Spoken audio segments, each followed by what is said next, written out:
bit of imagination with what's happening here. But the site will break down as such. We'll crawl in down the other side of that fence line and we'll come to a parking lot. It's on the other side. We save roughly $60,000 by not having to put up any fencing, which is just a huge plus in itself. There's a red flag in line behind that white car.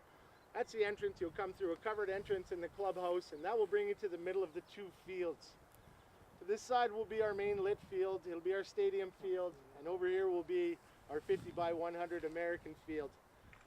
Adorning the fence 10 feet in will be a clubhouse that's 24 feet wide by 200 feet long.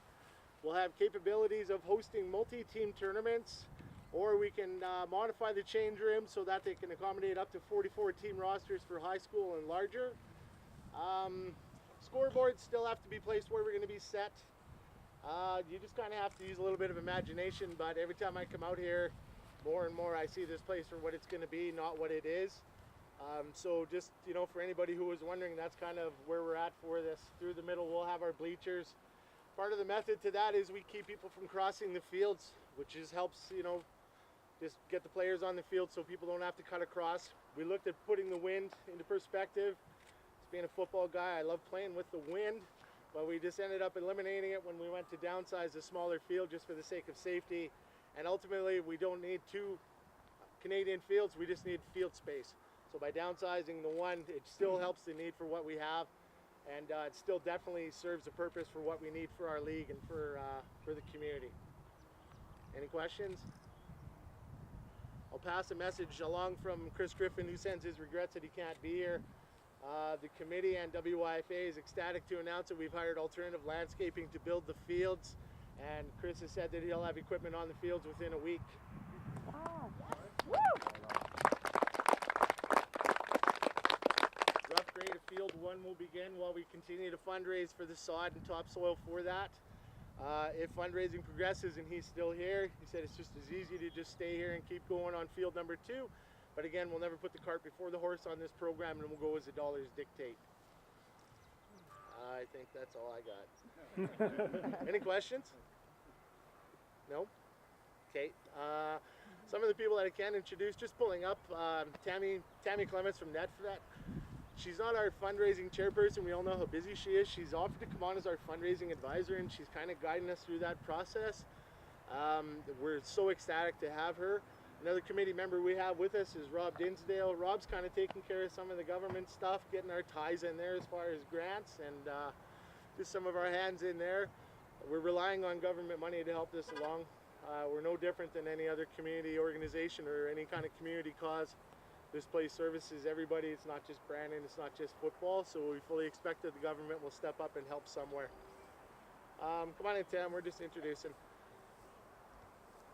We also have on hand, we have Kevin's family. We have his wife Jordana, son Eric, son Landon, and his son Logan is somewhere. There's Logan.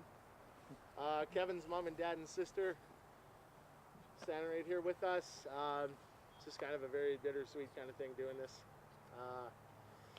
Maybe we'll just start with the dignitaries that be, and we can all just jump behind a shovel and we can just kind of get this going. I know some people have appointments to get to after this, so I guess if the committee members and our dignitaries could line up first, if the family and friends don't mind, if you guys want to take a picture, we'll just leave the shovels, and I don't care how many photos we take today.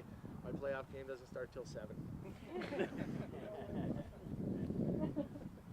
Come on up, sir. Mayor, Mr. Little. Yeah, you guys will be the dignitaries. Maybe I'll say a word first.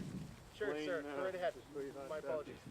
No, really, because it needs to be certainly said on behalf of the community and the football community and the greater community of Westman. Certainly huge kudos and thanks to Blaine and all of his committee, certainly the Boyd family for you know, getting behind this. As Blaine indicated, certainly a kind of a bittersweet day, especially for the family and for all of us that knew Kevin. This is going to be a tremendous tribute to Kevin, his passion for the game, and especially his passion for young people from, you know, every day of his life.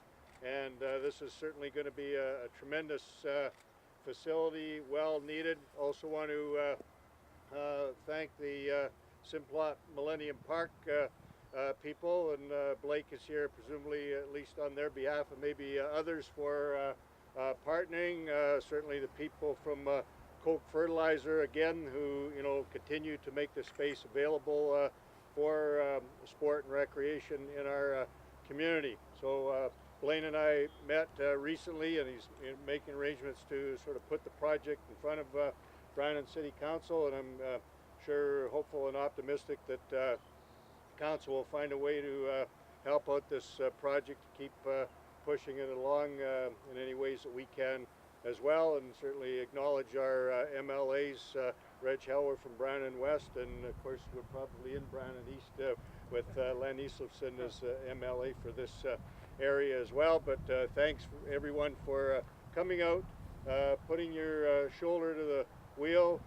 Gorgeous day, and certainly be many great days for years on into the future, playing football, many other field sports that will get to take place on this facility. So thanks to everyone for really having the vision to make this happen. Thanks very much.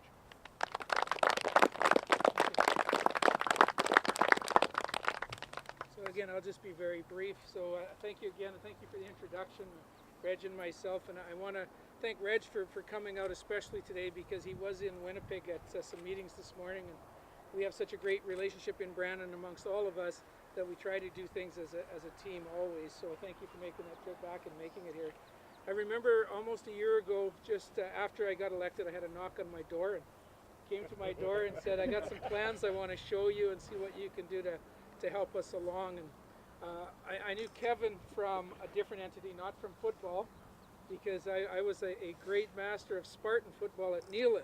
And so that was pretty good. But at the same time, though, his work elsewhere in the community, I certainly remember Kevin well, and I considered him a friend. So it was a no-brainer that we jump on board. And being a new MLA at the time, I still had to reach out and find out what my limitations were. And I didn't want to start my first day off on the ledge by being yelled at or scolded. So we took it nice and easy, and things are progressing. Progressing so much that this morning I got an email from the Premier's office congratulating you on your effort and on what you're doing out here. So on behalf of Premier Brian Pellister, our Minister of Sport, Culture and Heritage, who could not be here today as well, Minister Squires, Reg, myself, and all our colleagues in the Manitoba Legislature. Great project, hats off to you, keep it up. I know you're just starting, but never forget to dream the dream, because it does eventually become a reality. So I'm happy to be here, especially in Brandon East, sunny blue skies, a little bit of cloud to keep it cool. But again, it all starts here. So thank you for the invite. We look forward to seeing some football out here shortly. Thank you.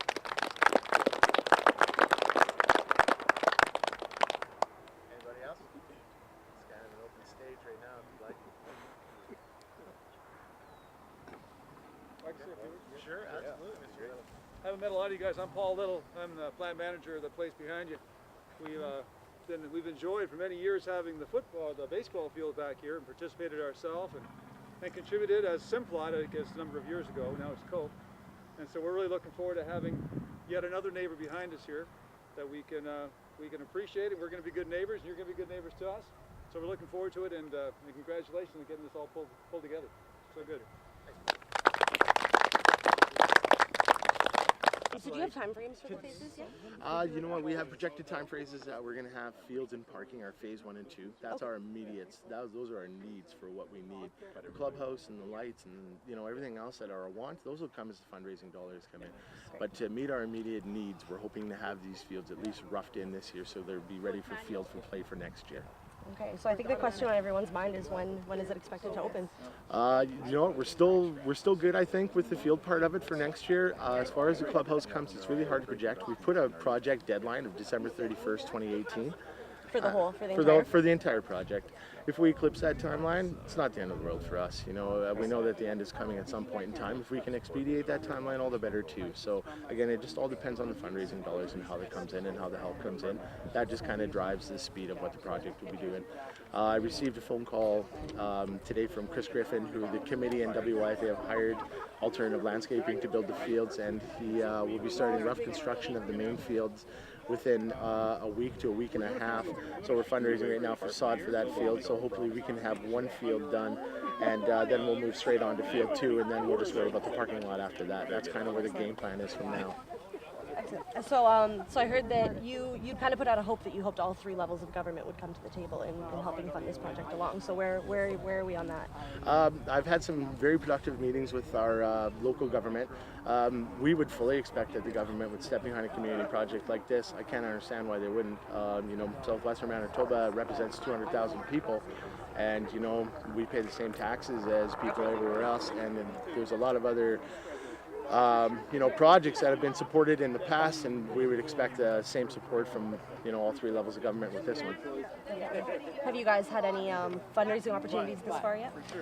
There was actually a fundraiser was put on last Saturday. One of our football moms hosted a dance kind of night, and it was actually it was really fun. Great. It was a good time. So she's doing a donation this Saturday at our championship Saturday for WYFA.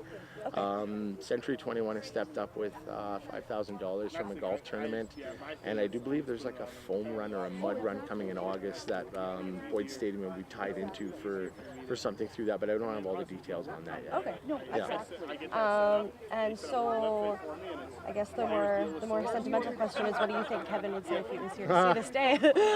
It's funny because I was telling Jody before, 2 years ago when we first looked at this land and it all fell through, we've attempted this twice. Kevin and I were on the outside of that fence, clutching the fence, and I looked over at him and I said, we look like a couple of fat kids, man, looking into a bakery window. So Kevin would be absolutely beside himself with just that we've secured this land, because when it fell through, it was as devastating for him as it was for me, and then for him to not be here to see it come together, just sucks. And you guys are getting jerseys through region? Family, you look at Kev's family, and that's what this project is. That's what football is. This is what we preach. That it's always family first, and to be able to have them here, and for Kevin's kids to see this come to fruition, for their own dad, for whatever they're going through, and they'll go through for the rest of their lives. I think that's my silver lining. That's my baby. These kids are my kids. Kevin was my brother.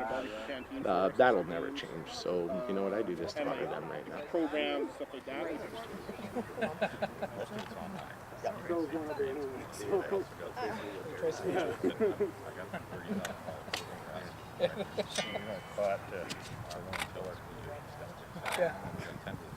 That's the shirt.